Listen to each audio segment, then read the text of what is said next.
Halo, perkenalkan nama saya Gilang Briner, saya dari mahasiswa Universitas Cyber Asia, program studi PJJ Informatika. Kali ini saya akan menjelaskan tentang implementasi teknologi sistem multimedia terkini pada bidang kedokteran dan kesehatan. Yang pertama itu ada pendahuluan, yaitu ada perkembangan teknologi atau TIK dalam mengubah berbagai aspek kehidupan termasuk di bidang kesehatan. Teknologi multimedia seperti telemedicine, realitas virtual atau bisa kita sebut VR, rekam medis elektronik, dan perangkat berbasis AI lainnya.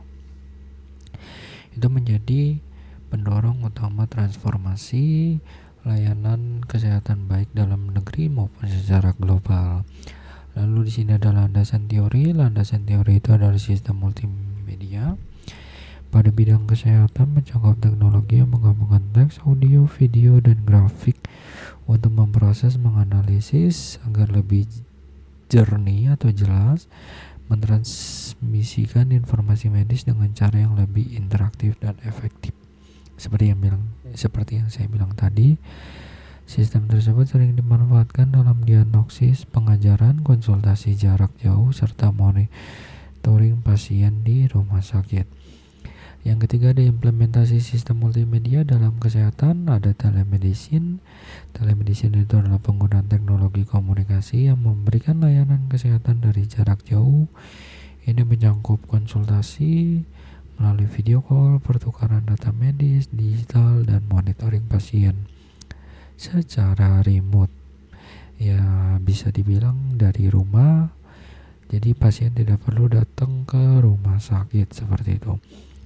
Lalu yang kedua, rekaman medis elektronik seperti medical record, EMR atau HIR.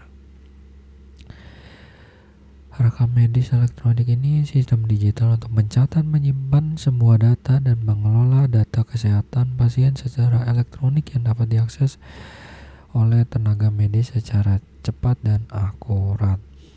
Yang kedua ini adalah realitas virtual dan augmented reality atau biasa kita kenal dengan VR atau R, digunakan dalam pendidikan medis, simulasi operasi, dan rehabilitas pasien.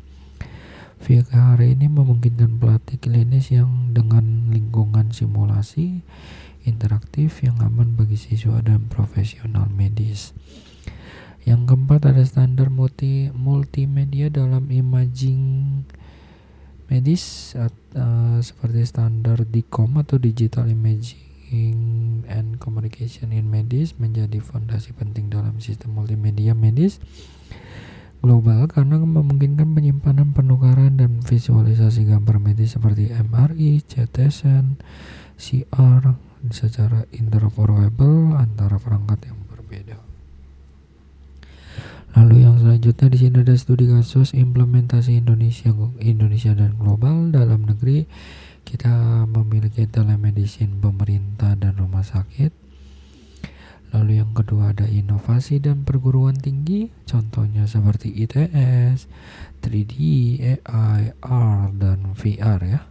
Seperti yang kita lihat di media sosial ya, sudah banyak digunakan.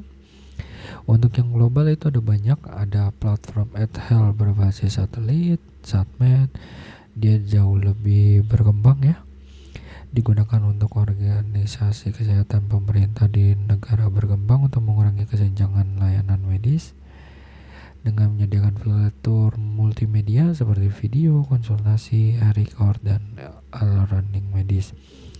Yang kedua ada VR atau education di pendidikan kedokteran. Banyak rumah sakit dan universitas di luar negeri memanfaatkan VR untuk pelatihan medis simulatif yang realistis guna membantu mahasiswa menguasai keterampilan klinis tanpa resiko terhadap pasien.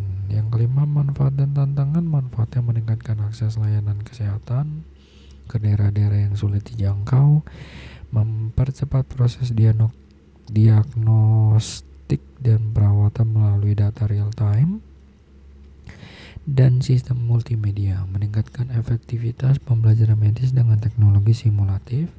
Tantangannya itu kesenjangan infrastruktur ya, jaringan internet, karena di wilayah kecil jarang banget ada internet cepat ataupun ada sinyal gitu ya. Yaitu kedua ada keamanan dan privasi. Nah ini yang harus dipentingin nih ya, keamanan, security ya, standar proteksi yang kuat dan lain sebagainya. Kebutuhan pelatihan. Nah setiap medis itu perlu pelatihan agar mampu menggunakan teknologi-teknologi yang baru secara optimal. Itu nanti akan mempermudah tenaga medis melakukan pengecekan dan lain sebagainya, mempermudah pekerjaannya. Yang keenam ada kesimpulan. Kesimpulannya adalah implementasi teknologi sistem multimedia dalam bidang kedokteran dan kesehatan merupakan langkah penting menuju layanan kesehatan yang lebih efektif, efisien, dan terjangkau di Indonesia. Teknologi seperti telemedicine, EMR, serta inovasi multimedia dari kampus dan rumah sakit menunjukkan potensi besar untuk mengatasi berbagai kendala kesehatan secara global. Penggunaan multimedia dalam pendidikan medis dan e-health menunjukkan tren yang semakin maju dan integrasi. Sekian, terima kasih presentasi saya Gilang Berindar. Saya ucapkan sampai jumpa.